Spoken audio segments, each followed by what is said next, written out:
report, it looked like I found the footage of Kelsey Mitchell pretty much ignoring Sophie Cunningham during last night's matchup. Got to this week. Got it. Here's a tighter, more polished rewrite of your paragraph while keeping the same punchy. Dramatic style. Here we go again, folks. Another night, another WNBA meltdown. This time the spotlight is burning bright on Kelsey Mitchell.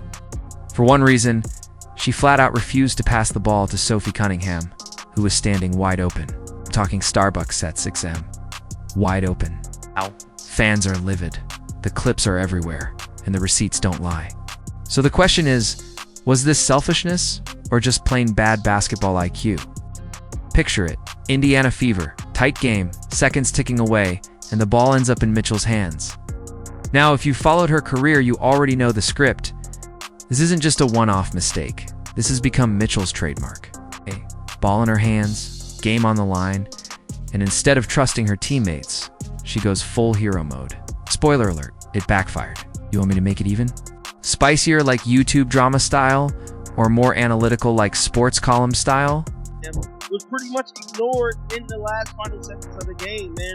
Now, we already know Kelsey Mitchell do not have a clutch bone in her body, bro. And I tried to tell y'all yesterday, bro. And even the game before. Do not give Kelsey Mitchell the ball when the game is on the line. I don't know how many times I said that over and over again. I put my faith in Sophie Cunningham, not because she's from my home state, but just simply she's been a proven winner when it comes to making her shots in crucial moments. We all could agree on that. Sophie Cunningham has clutched the clutch gene, and unfortunately, Kelsey Mitchell just ain't got it. Here's a sharper, more dramatic rewrite of your paragraph. And the worst part? Sophie Cunningham was just begging for that pass wide open in the corner, the most obvious option on the floor. Locked, loaded, spot-up shooter with the clutch gene ready to fire? That's literally her bread and butter. But nope. Mitchell decided she was going to play chef. Problem is, she didn't have the recipe. What happened next? Brick City. Fans everywhere threw their hands up like, we've seen this movie before, and the ending stinks every single time. Do you want me to push this more toward sarcastic roast style? Or keep it in a sports highlight drama vibe? Mitchell crossed it over. Mitchell on the drive. Mitchell missed it at the rim. Here's a cleaner, punchier rewrite of that paragraph. You don't even have to be a die-hard WNBA fan to see how ridiculous this was. The clip went viral instantly because it's that obvious. Sophie Cunningham is waving her arms practically, shouting in basketball body language, asterisk, I'm open, right here, give me the ball. But Mitchell? She just kept dribbling like she thought she was Allen Iverson in 2001. Only difference is, instead of crossing people up and hitting daggers, she crossed up Fever fans' hopes and shattered their hearts again. Want me? To make the next rewrites more roast-heavy like YouTube commentary dragging her or more professional analyst tone. Force them to go down there and shoot the ball, make a shot, and guess what happens? We go to overtime. We go into overtime. Then, you know what? Once we go into overtime, here's a stronger, more hard-hitting rewrite of your paragraph. And this is where it goes from bad to flat-out embarrassing. Because this isn't just about one missed shot. This is a pattern. Time and time again this season, Mitchell has hijacked the offense in clutch moments, and the ending is always the same. Forced shot, ugly turnover, wasted possession, and another loss in the books. The numbers tell the story. Indiana has coughed up late leads in 5, 6, maybe even 8 games this year because of the same exact nonsense. Meanwhile, Sophie Cunningham has quietly been one of the few players the Fever can actually trust when the pressure's on. She's not flawless, but when the game gets tight, she's proven she can step up. The real frustration isn't just that Mitchell misses it, that she flat out refuses to trust the teammates who live for those moments, leaving them stranded in the corner like mannequins while she bricks contested shots. Do you want me to make this even more asterisk savage? And sarcastic asterisk for YouTube drama effect? Or keep it balanced like a sports analyst critique? Attention to detail, knowing personnel, defensively, knowing schemes. I think a lot of our breakdowns today was just knowing who was guarding, knowing where you need to be based on who you're guarding, whether that's off the ball or in the gap. We just went sharp. We went sharp enough to be a contender for anything tonight. And I think a big part of tomorrow is being able to defensively sound so we can do what we want offensively.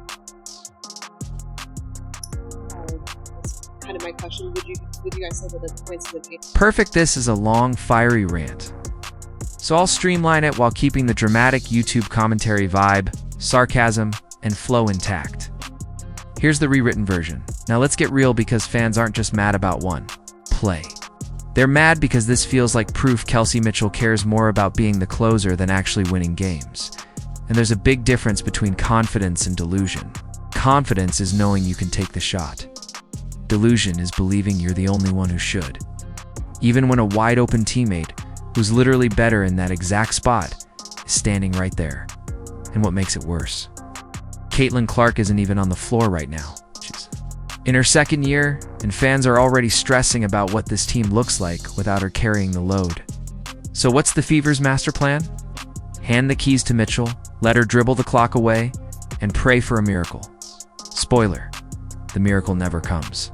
No Clark, no direction, no trust. Just Mitchell pounding the ball into the hardwood until something goes wrong. And fans are done making excuses. They're asking the hard questions now. Is this selfishness? A bad basketball IQ? Or is it flat out bad coaching? Because let's be honest, Stephanie White has explaining to do. You mean to tell me there wasn't a single play drawn up for Sophie Cunningham? No option to get the ball to one of your proven clutch shooters? Instead, it looks like White is just handing Mitchell the steering wheel and hoping she magically turns into Diana Taurasi. Newsflash, she's not. Social media receipts are everywhere. Fans saying, asterisk, we lost because of Mitchell's ego.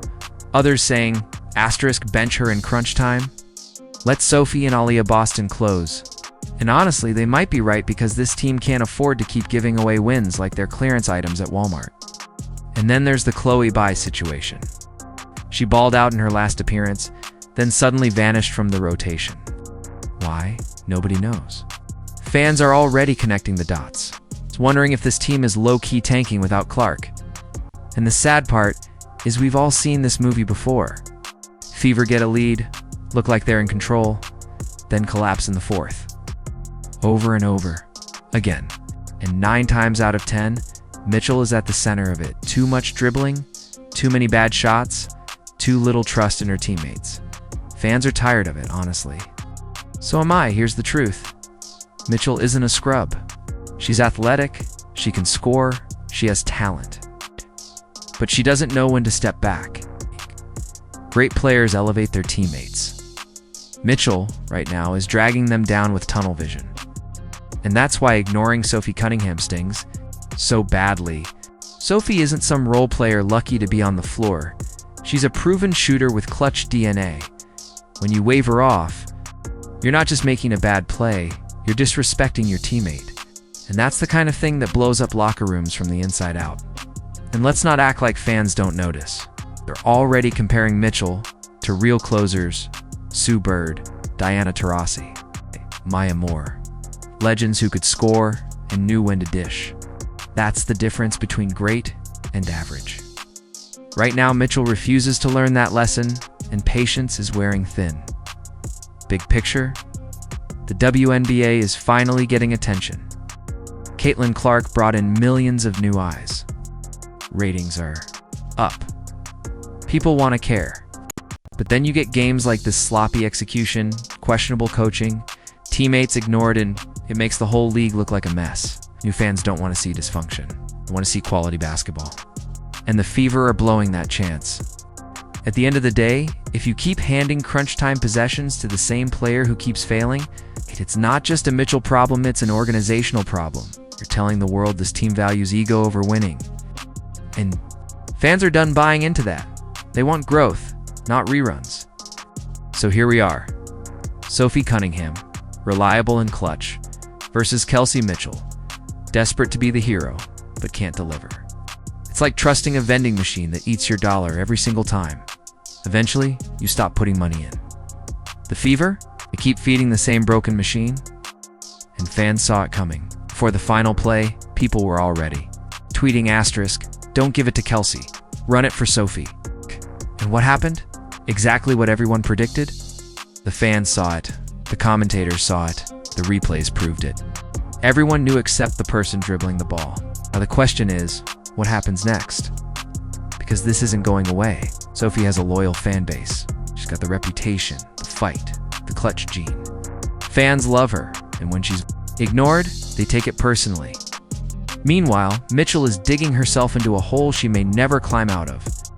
Once people label you as selfish or unclutch, that reputation sticks. To be fair, Mitchell has her moments, but in crunch time, she goes full hero ball, and it kills the Fever's chances. And that's where Stephanie White has to step in. Draw up better plays. Hold players accountable. Stop gambling on bad habits, because right now, it looks less like coaching and more like chaos. Zoom out even further. This isn't just an Indiana problem, it's a WNBA problem. The league has momentum, finally. But if the product on the court keeps looking dysfunctional, new fans are going to change the channel. The fix, though, is simple. Pass the ball. Trust your teammates. Run actual plays. It's not rocket science. So back to the original question, is this selfishness or just bad basketball IQ? Honestly, it's both. Mitchell wants to be the closer, but she doesn't have the skill or vision to back it up. Ignoring Sophie Cunningham wide open isn't just dumb basketball, it's ego. And until that changes, we'll keep seeing the same movie. The fans are sick of watching it. Do you want me to make a shorter YouTube video script version of this 3 to 5 minutes runtime with punchier sections for narration? Or keep it long-form article style?